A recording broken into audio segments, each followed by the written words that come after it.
All right, welcome back. And it's live and it's slightly chaotic here in the studio because what we're trying to do is get 7 speakers who were just speaking on channel 1 all together fitting in a nice little image here on channel 3. I think we're missing 2 people. Those are the last speakers on stage. Are they still on stage in the next room or what's happening? Oh, they are. So they probably enter later. Well, let me start by introducing you. If you've not been watching channel 1 because you were more interested in channel 2, then you don't know who these people are. We have on my far right Daniel Fazekas. You're the CEO of Bakamo Social in Hungary. By the way, guys, if you swap, I kind of have the Hungary project together and I have the Cambodia project together. Like, that's better. Because next to, now that confuses me. So Ballis Dennis, that's your name, right? You're the executive director of the Open Society Foundation. Not exactly. Not exactly, but you are of the Open Society Foundation in Hungary, right? Yes. Great. Next to you is Lea Orsao. You're from TNS in Cambodia together with Rebecca Norris.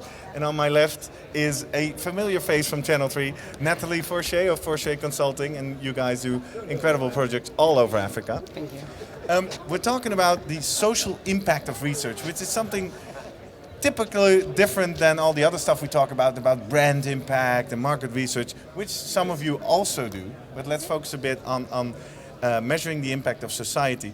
For those of you who missed it, could you briefly, in a sentence or two, highlight what your project was about that you just presented on?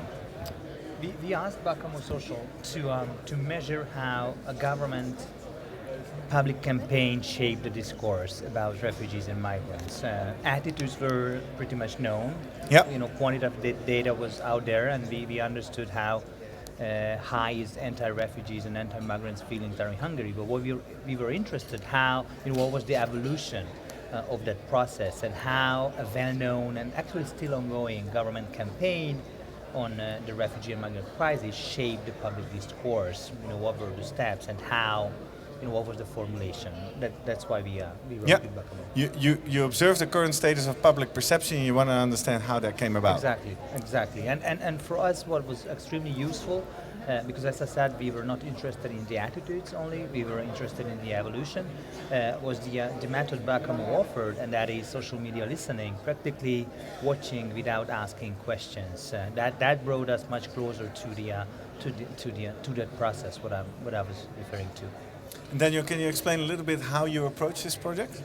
Well, we look at public social media, which is a really interesting space because anyone who has an opinion and feels empowered enough can offer it and hence not only vent or share this, but really influence others. So it's probably the closest thing to really understanding how ideas shift and run through societies and how people influence each other.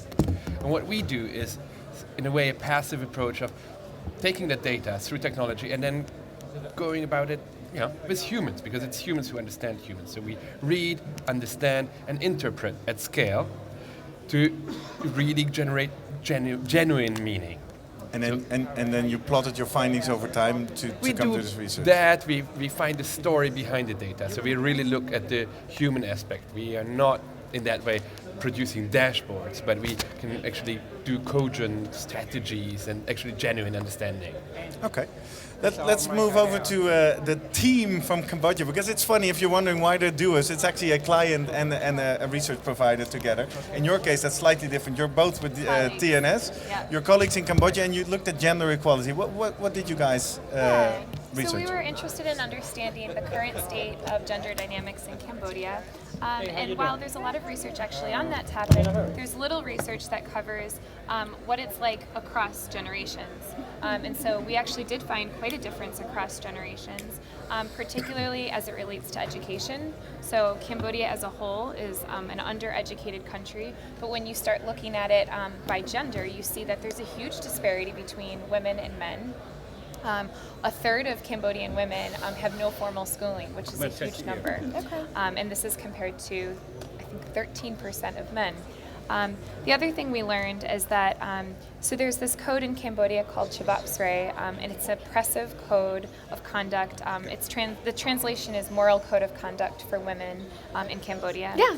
And we learned that there's overwhelming support for this code in Cambodia. And despite the overwhelming support, 75% of Cambodians of both genders feel that women are no longer abiding by these rules as much as they were before, which is a great step. And they also feel that certain code lines within the code are no longer relevant in modern Cambodian society. One thing we learned in both the education finding as well as Chabab Sray is that among younger women, there's much less of a disparity. So this is a positive sign moving forward. All right. And can you tell a little bit about how you approached this research? What methodology did you do? Yes, actually, the study is a quantitative study, and it is nationwide representative. We have interviewed around 1,500 people across 10 provinces in Cambodia, both urban and rural areas. And in addition to this quantitative survey, we also have a case study about the real life of a woman in rural community, and we're really inspired by her case because she's living in a marginalized community where Chabab Sray persecute her, but with since technology, she can help herself to get out of the pressures of the traditional value, and that was amazing. And Yeah. that provided new insights. So it's a Yeah, combination yes. of contact Yeah, law. yeah. Okay.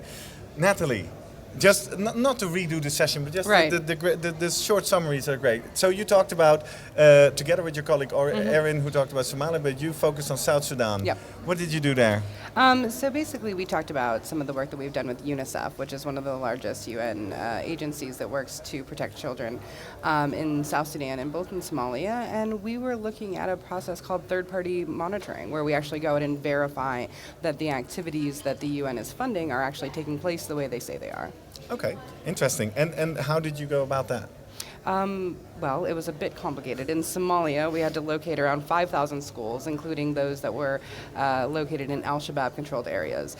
So very difficult, very challenging, and dangerous for our staff. And what we ended up actually doing was using a social network approach so that we have the phone number of 14,000 people in 14,000 different villages. And we called them and said, do you know a school in your neighborhood? Exactly. So let's be clear. This is not social media. No. This is literally social network. Exactly. Who do you know? And Yeah. if you and then once you tell us where the school is and we locate it, we say, do you got a buddy in another neighborhood that can tell me about their school? Exactly. So we basically use this in order to be able to map out all the different areas of South Central Somalia, which is an extremely dangerous region. And so we were able to locate all the teachers, the schools, and the students as well. All right. Thank you very much for sharing that little problem. summary. By now, as you can see, we've been joined by Kelsey Finnegan and Will Goodhand. You both worked on a project in Rwanda, right? Could you tell our viewers who were watching Channel 2 briefly about what you found in that project? Yeah, sure. So we work with an international NGO called Survivors Fund. So we were talking about how we've been using market research to understand the challenges faced by survivors as they continue to evolve 22 years since the genocide, which is namely around poverty eradication, so how we can support them to create sustainable incomes through entrepreneurship, but also access justice and improve on their mental health. So I was kind of going over how we use different data collection techniques and both quantitative and qualitatively gather this information to understand the needs of survivors, and then how that translates into the creation of new businesses that have ideas that they want to leverage outside of Rwanda, and how we use those technologies to support them to access an international market, which Will could Well, and speak Will, more how did to. you go Yeah. about that? Yeah. Welcome. Well, thank you. Very exciting. A whole group of widows have got together to hand make this wonderful jewellery, which if you're watching on TV, you won't be able to buy it here, but you can buy it online at www.rwandanbeauty.com. Well, we'll tweet out the link, hashtag Excellent, SMRTV. excellent. Yeah. So it's handmade stuff that widows have got together, and we did a survey in the UK to find out the kind of folks who would be most interested in responding to something like that. We then, using the data management platforms that you have now with the trails that people leave when they go on the web, the cookies of what websites you've been to, we can actually look and find folks who are most like the people in the survey who respond positively. Then we can serve advertising to those folks and get them engaged with the charity. So it's a really cutting edge way of helping, and it started to make a big difference. All right, so it's a very diverse, from a refugee crisis to gender equality to raising Africa and getting the basics on the ground to and lifting entrepreneurial possibilities. Now, what binds you all is that you did a project, right? You're here to present about a finalized project, and in the previous session we talked about learning from failure. I just want to give you 1 second to think about, if you had to do this project all over again, what have you learned from it? What would you do different? Because that's something that maybe our viewers could also learn something from. Yeah. I'd like to open. You're nodding, you immediately Yeah. got something. Yeah, so we employed both a survey as well as we shared findings from a case study, but I would have, and I ideally like to layer on qualitative research, potentially doing triads across generations, so speaking to Cambodian men and women, so putting together a grandpa, a father, and a son together and see what they have to say compared to the same among women. That would have been something I would have added. Exactly, so you would have broadened it based on what you know now. Yeah. Okay, nice. Thanks for sharing. Anybody else? Any learnings that you think, well, if I could do this again? I think there's always learnings about how you can collaborate better, I think. In which area?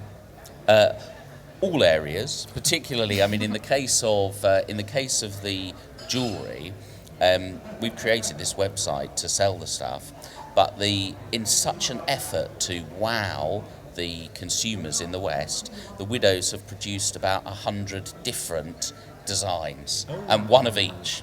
But of course, actually, if you're building a retail business where you want to sell stuff and, people say, yeah, I like that and I like that one, having a range with 200 items in is a little bit challenging, especially if you then need to spend the time putting them on a website. So communicating and saying we need a really focused retail proposition, that's something I wish I'd done earlier, but we've got there now. But that's with the outcomes. Anything in the research approach that you can leverage as a tip to our viewers?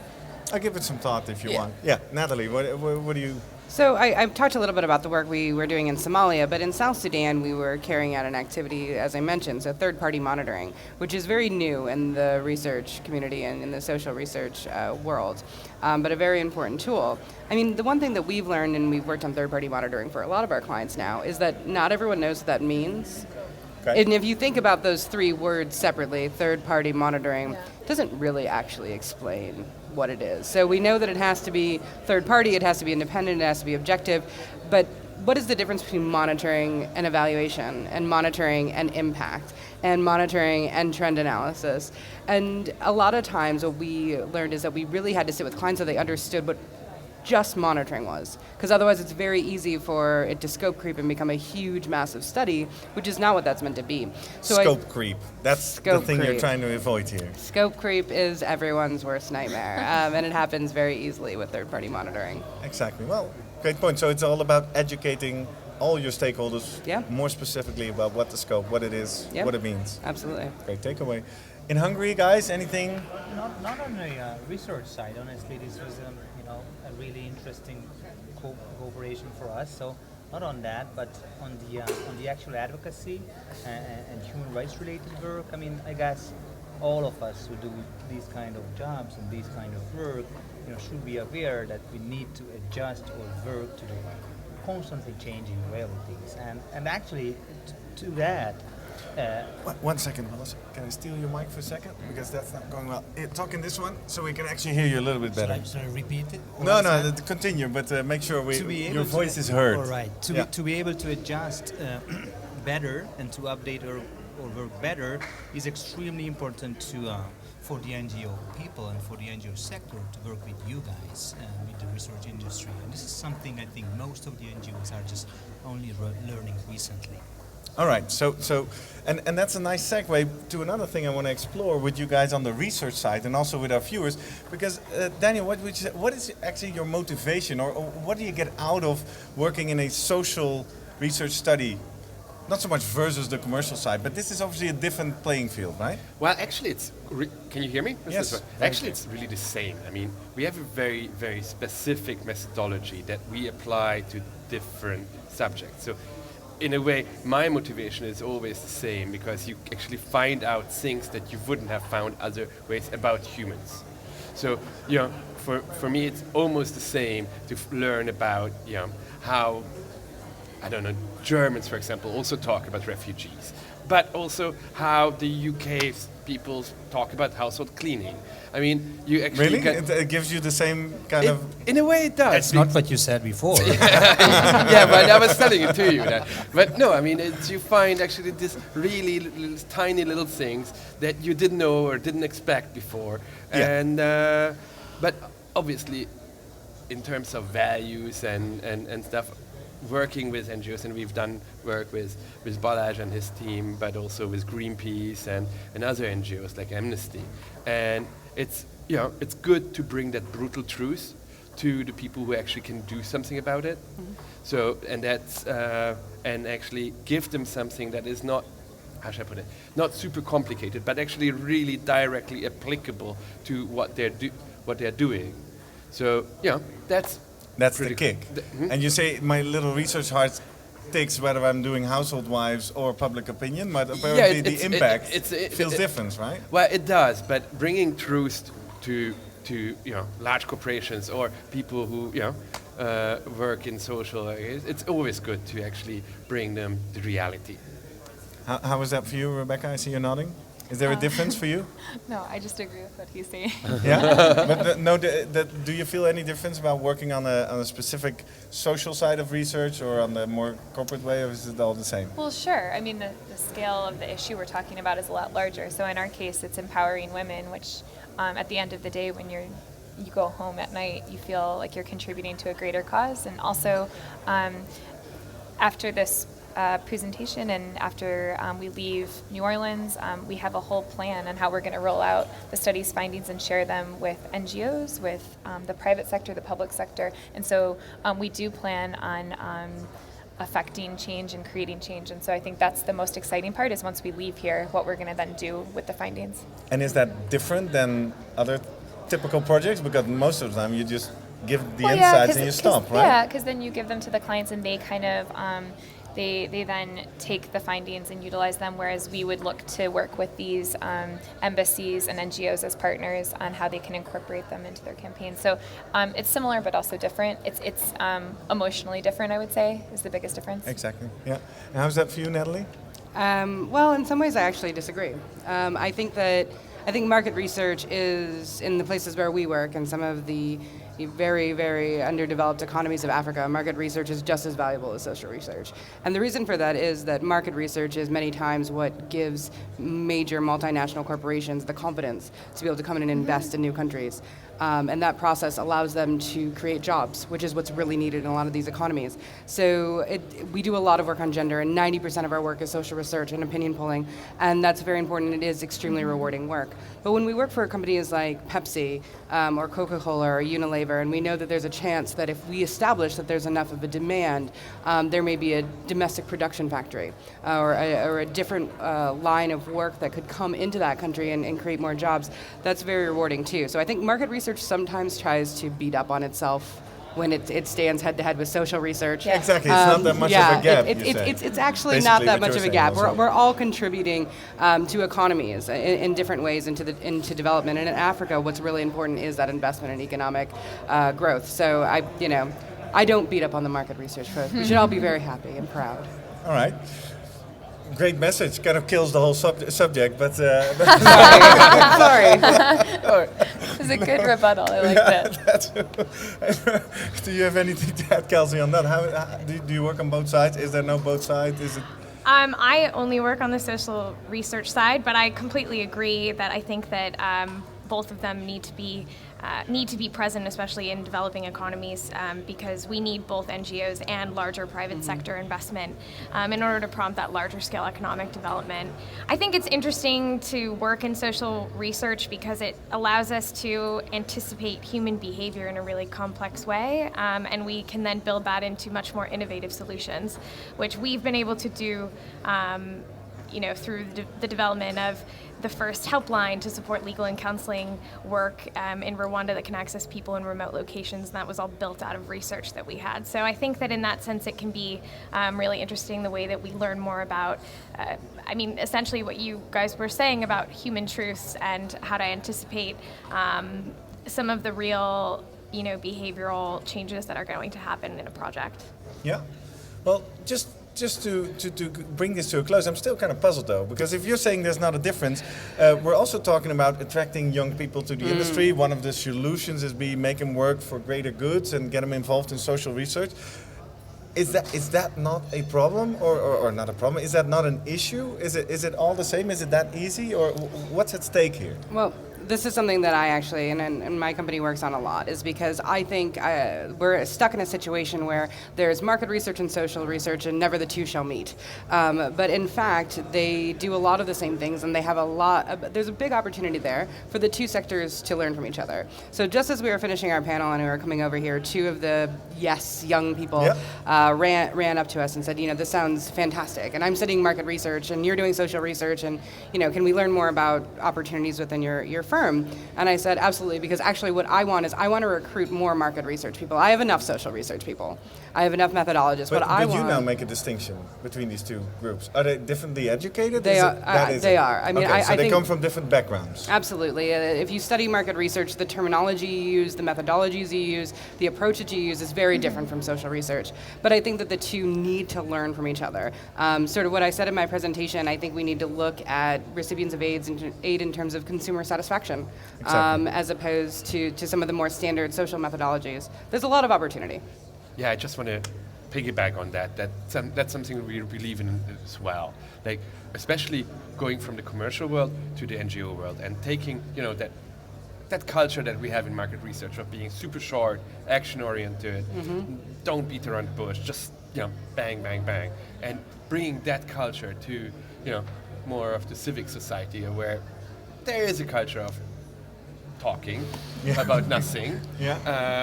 And actually helping them to really become action-oriented by bringing those insights there. I think that's very, very, very important, and we try to do that. And as for the team, I mean, we are market researchers, and we just take joy in doing something like, today it's not a bank, but it's still interesting and fun. So I bet that must be the takeaway of this reflection with you guys, right? We need to blend, we need to hire from both sides into both worlds, right? Do we all agree on that? Is that the summary? I have an idea for next Congress. I think we should take a market research methodologist and a social research methodologist, and we should lock them in a box for us all to observe. See what happens. What comes out. I think they could do something great, or there will only be one standing. And then we'll know. We procreate them. Yeah, exactly. Sounds like a great plan for Channel 3, right? Yeah, we just have a live stream and exactly. put them on Channel You can 4. narrate the fights. Exactly. Well, guys, thank you very much for coming here straight from Stage on Channel 1. I hope that was valuable for you as a viewer to kind of add some insight to this whole debate of market versus social research, and that they're actually not that different.